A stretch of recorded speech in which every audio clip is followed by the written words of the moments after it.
did they know that the king cared? Did they know that the king wanted to watch them closely? Did they know these things? Doesn't seem like Not it. even are they being tested by how they would respond to him, but truly, the king was watching, the king cared.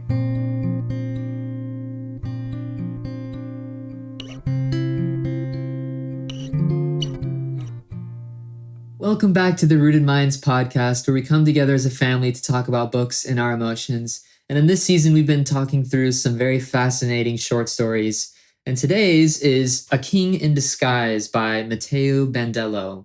And I think it should be interesting to discuss. Yes, so this is a really classic short story in my mind. It feels like such a folk tale or fable fairy tale kind of thing. This story that carries such a clear moral in it. Mm-hmm. So just to briefly talk about the story, it's a simple story where the king goes in disguise as a knight and kind of investigates his people by testing them to see how they'll respond to him as a knight as opposed to being the king. So he goes and he interacts with a lot of different people and just asks them for help in different ways. And sees what their response is. And some of them are cruel, some of them are dismissive, and some of them are kind. And in the end, the king rewards the townspeople, his people, who were kind to him when they didn't even know who he was. Showing like this great weight and value of character and character quality. Like, this matters more to me than wealth. This matters more to me than status. Yeah. It's what character you carry. So it's kind of like this classic tale, very straightforward. It totally reminds me of like that part in Matthew where Jesus is giving that story about the sheep and the goats, and he's separating them, and the idea is that the sheep are the ones that like fed him and clothed him and took care of him, and they're all like, Lord, when did we do that? And he says, for whatever you've done unto the least of these brothers and sisters, you've done it unto me. And in this case, this story, it's like he's putting himself as a knight, which is maybe like to the people consider like a servant of the people. Of course he's a protector of the kingdom, but you know, some of them might look at him and say, no, you're here for my good. You're my butler. Yes, exactly. Right. Or you're the DoorDash driver. You're just a nobody. Right. Ooh. Except, now it's the king posing as this person that is, and let's see, will you do this unto the least of these? Yeah. That's such a good connection. And I think there's a lot of ways, too, that this king in the story represents kind of like a God figure. So I think that's such a beautiful one of what you really would do to the least of these, to take care of them. That's what you've done to Christ. And the Bible also talks about doing things in secret, like just so that you don't do it out of pride, basically, just talking about motives, these people, especially the one at the end, genuinely was so thankful that his king would protect the land well enough that he could just do his fishing and live his life and provide for his family and do it quietly without having to worry about any wars or anybody attacking. So he's so genuinely thankful for that. He was like, hey, and this is why I'm helping you right now, because I'm safe. And so he wasn't doing anything. He wasn't helping this guy to be noticed or to get anything, but just genuinely out of the kindness of his heart, because he already felt gratitude. Yeah, wow, that's such a good point. So that's good. Let's talk about that last guy and the circumstance. Like, what did the knight ask for, and how did he respond? Yeah, I think it's so interesting because the way that Matteo Bandello paints the kind of man that the king would reward is someone who just shows hospitality. That's that's like what his definition of kindness is, because the knight shows up at his cabin, this man's cabin, and it's pouring rain, and so all he's looking for is a little bit of like somewhere to be dry, basically. And of course, like, there's more things, but the man is like so eager to like, oh, come in, like you're sopping wet from the rain, like come in, let have a warm place to sleep tonight, let me feed you, and all these things. And he goes above and beyond to be able to fulfill those types of things, even though maybe to this man in the cabin, this guy is a stranger, he still shows that kind of hospitality or kindness. Wow. I think it's interesting even thinking about that's what he's rewarding. Because like the true picture of a king and a kingdom is that of hospitality. Oh yeah. Like a king in his position, in that kind of like elevated status, his job is to look out for the needs of his people. Yeah. Not to use the people to meet his needs. And I think that's a lot of times where kingdoms have gone wrong. Wow. Is when the king misplaces where he is in position. Yeah. But like a poverty mindset says, I need to do everything for myself because nobody else will. And I use other people to do that for me. Wow. But a wealth mindset would be like one of a hospitable king. Yeah. One that says, I've been given all these resources to meet the needs of my people. And so we can almost look at this story and say, wow, that was kind of like, like undermined for this king to go out and like test his subjects. Right. But in a way, it's almost like he's testing his own kingship. Like, have I been meeting your needs well enough that you don't feel like you have to hold on to stuff so tightly? Wow, that's such a good picture.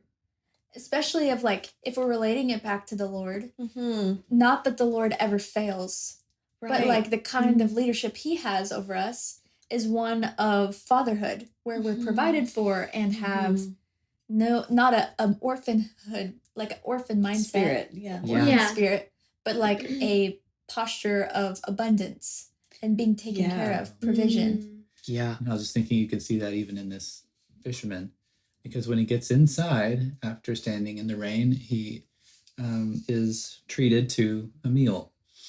And this fisherman could only get eel at the time. And so he cooked the eel, and the king, who they didn't know was the king, and we know is the king, and we know probably had a diet that was much different than eel, is a little bit worried about the eel and suggests that, or asks if there's anything else, possibly some meat that he could have. And this guy happens to have a goat, happens to have an animal that's like only one or maybe two or something, and sacrifices him for the stranger. Yeah. Talk about a abundance mindset. Yeah. So He's not worried about where his next meal is going to come from because he doesn't mind the eel. Yeah. He's content. That's a good point. Yeah. Not to mention, like, something that I loved about this story is just the way that this fisherman basically like stops everything that he's doing to take care of this stranger. Like, not just for a moment to like cook him a meal, but also to like have him stay the night, and he offers to escort him to wherever he's going the next day. Yeah. And so that's a lot of time you could spend fishing, Yeah. It is. or taking care of yourself or making sure your needs are met. But instead he decides to sacrifice his own resources, not just food wise, but his time. But also time. And I love like how that connects to what you said earlier about how it kind of all comes from his heart. Like he's not obligated to do this. He's not required to get the goat, but he knows what he has. And because of that, he's able to give freely and he's content. And I think that is very true of what the Lord looks for in us. Yeah. It's not exactly what we give him, but the heart that we have behind it. Wow. Are we fixated on worrying about where our next meal is coming from, or worrying about holding on to our resources, or are we content in that enough to be able to give freely and give abundantly? Yeah. And I don't even think it's just about the king wanting to be gifted himself. Right. But is this what you would do to your neighbor? Is this what you would do to your community? That's a good point too. I see that. And that's like the kind of community that you want. That is a kingdom. Yes. That's a heavenly kingdom. Generative kingdom, a generative community that that takes care of one another and looks out for one another and doesn't have the scarcity because people are hoarding it or Right. Worried about themselves. Because that's the point of why the king is in disguise, is would you do this to the least of these? Mm-hmm. And that's why Jesus cares too, because he's building a culture of the community and the family of the body of Christ. And I think too for the king, like, I think his expanse of what generosity and kindness looks like was grown in the course of like encountering this man. And like, I don't know, in my head, like, I feel like part of me feels like the king went partially to see if maybe it exists. Like, if his, if he didn't have all this status, would the people that were like, just trying to flatter him, would they actually do that? Yeah. And I think for him, it was maybe a big, like, part in his heart that learned that as a human, he is worth it.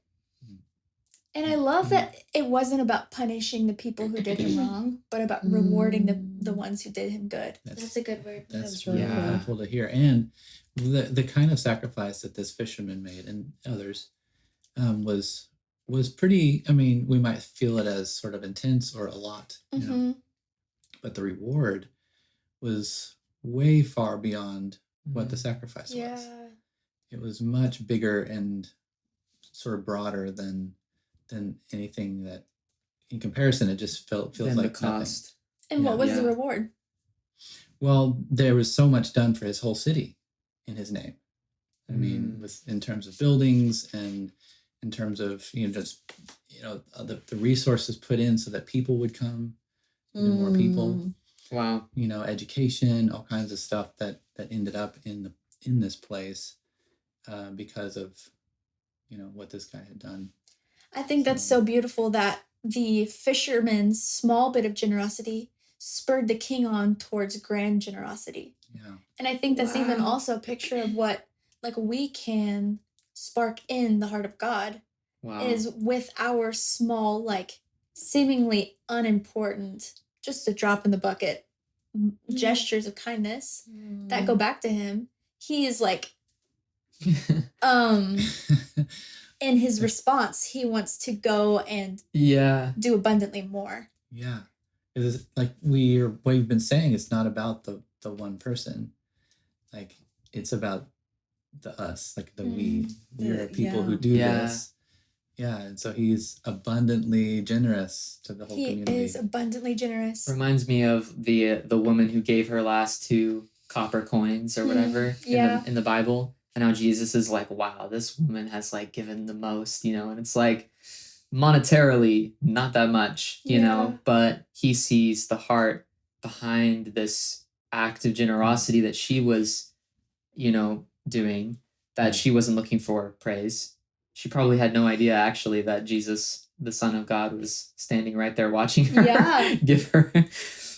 And I think that leads me to like my next point exactly, that none of these townspeople, like, I'm not sure how aware they were that the king was aware of them. Like, did they know that the king cared? Did they know that the king wanted to watch them closely?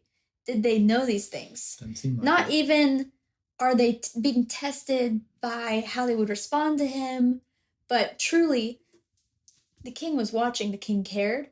And ultimately, the fisherman did discover this, right? But I think this is a good reflection of the way we are. Like, I think sometimes when we talk about like what do good in secret, that you might be rewarded, like because God is always watching. Sometimes whenever that message is shared that God is always watching, it can be a fearful thing. Like a big brother kind of, like you're being surveilled by the government or something. Exactly. Like, watch out, you're going to be reprimanded when the first moment you start to make a mistake.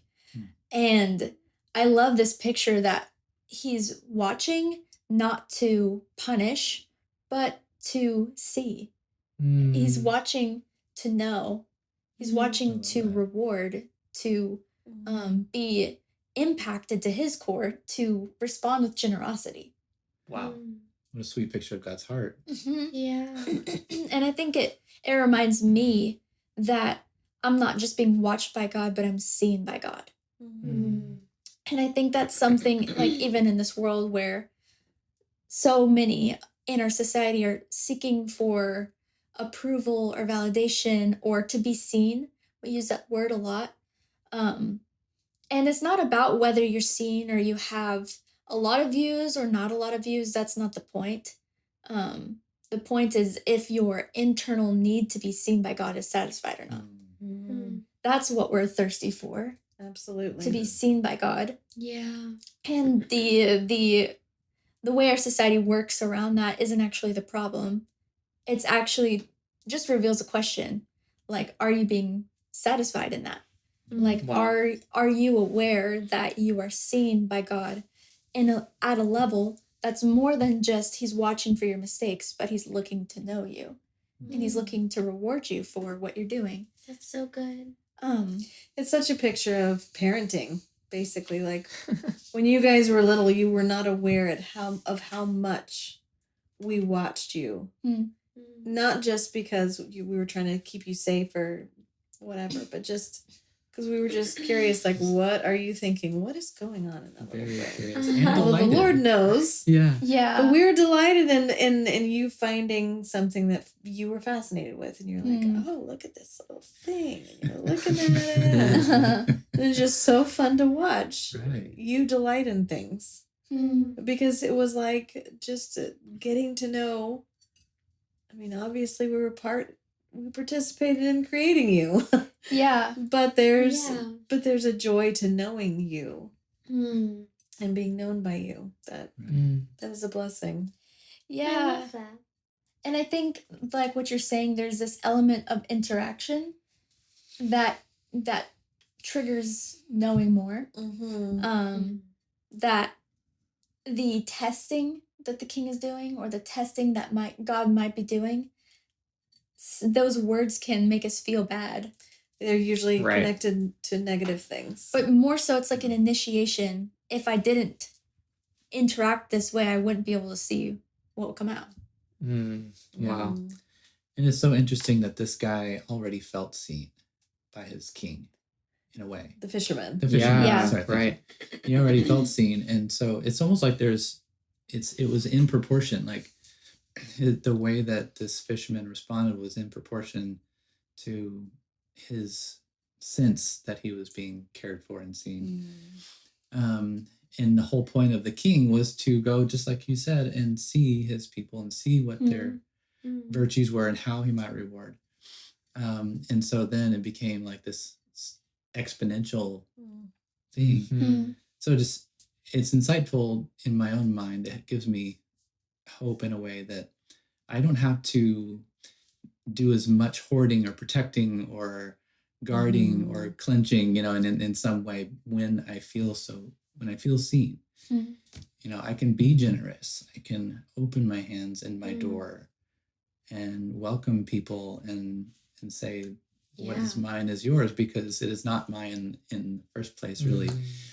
I only have because I have been placed in this kingdom where I am protected and safe and provided for. Yeah. That's so good. Wow. Such good thoughts about this story. It's truly a powerful reflection of the joy that can come from recognizing that you're seen by God and being able to do good even in secret. So we'd love to hear your thoughts, so share them in the comments. But thanks again for joining us, and we'll see you in the next episode. Thanks again for joining us on the Rooted Minds podcast. If you're enjoying the kinds of discussions we're having, consider joining our learning community, where we teach the arts and have many more discussions like these. But until next time, may you find joy, grace, and peace in the pages you turn.